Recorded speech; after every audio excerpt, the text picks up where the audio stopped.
Olivier Renaudot, je dirige des établissements de santé privés d'Orléans, donc la clinique de la Reine Blanche à Orléans, le centre de dialyse de la Reine Blanche, la polyclinique des Longues Allées à Saint-Jean-de-Bray et le centre de radiothérapie Corum à Orléans.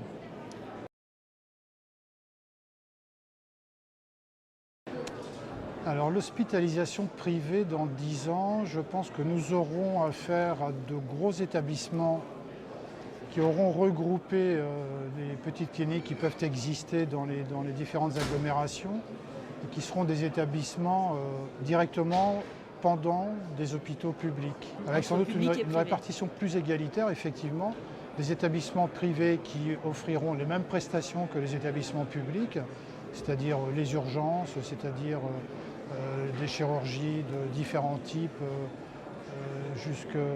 y compris la neurochirurgie par exemple, la chirurgie cardiaque que l'on fait déjà.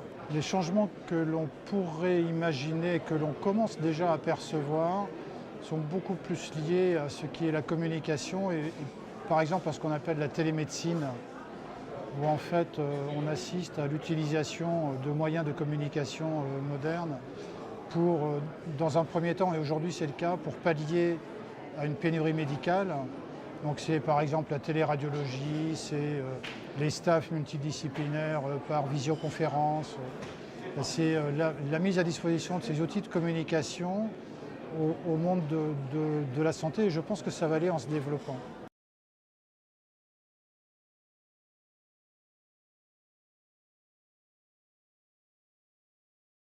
Un cheval de course. Pourquoi? Parce que l'hospitalisation privée a toujours su montrer sa capacité à réagir, à être très réactif, comme un cheval de course. C'est un cheval fringant et je pense que l'hospitalisation privée est une composante de la santé qui est fringante, c'est-à-dire qui est toujours capable de réagir aux sollicitations du moment et toujours capable de montrer le meilleur d'elle-même, même dans les contraintes que l'on connaît, et les contraintes économiques entre autres. Et on est capable de faire, je pense, plus vite et mieux que l'hôpital public. Une liane. Pourquoi? Parce que c'est souple, peut-être oui, peut-être aussi ça, toujours cette souplesse, cette adaptabilité de l'hospitalisation privée à s'adapter dans un paysage qui est de plus en plus contraint. Du punch. Oui, une boisson qui permet très rapidement de lier. Vous savez, quand vous avez un groupe d'invités qui ne se connaissent pas, vous leur faites du punch, et en général, un quart d'heure après, tout le monde se connaît, tout le monde se tutoie, et on brise la glace tout de suite.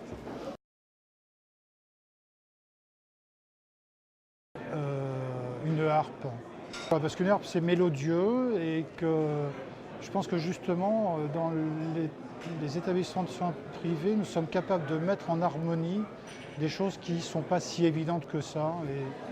Et on est tout à fait capable d'offrir des prestations qui sont les mêmes que celles d'un CHU, tout comme des prestations peut-être plus adaptées aux attentes du territoire et des prestations qui vont de la chirurgie, des chirurgies les plus complexes jusqu'à des soins qui sont peut-être un petit peu plus simples mais qui sont tout à fait nécessaires aussi, tels que l'hospitalisation à domicile, tels que la psychiatrie, les soins de suite, etc.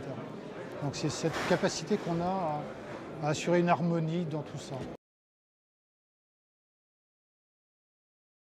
Du rock, parce que le rock c'est ma génération, c'est ce que j'aime danser, mais aussi parce que c'est rythmé, c'est aussi festif.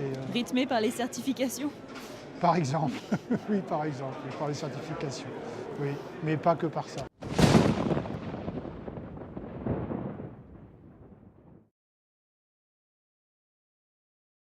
Je pense qu'il faut qu'on bouge et très vite.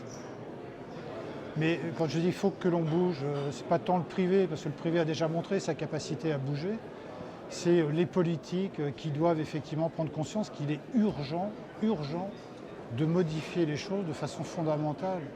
Et on a des exemples autour de nous en Europe où des établissements privés gèrent déchu et le gère plutôt bien, me semble-t-il. Et je ne vois pas pourquoi en France on ne serait pas capable de confier la gestion d'établissements hospitaliers universitaires à des entreprises privées. Le privé doit s'imposer de lui-même comme étant une des solutions incontournables du sauvetage de notre système de santé.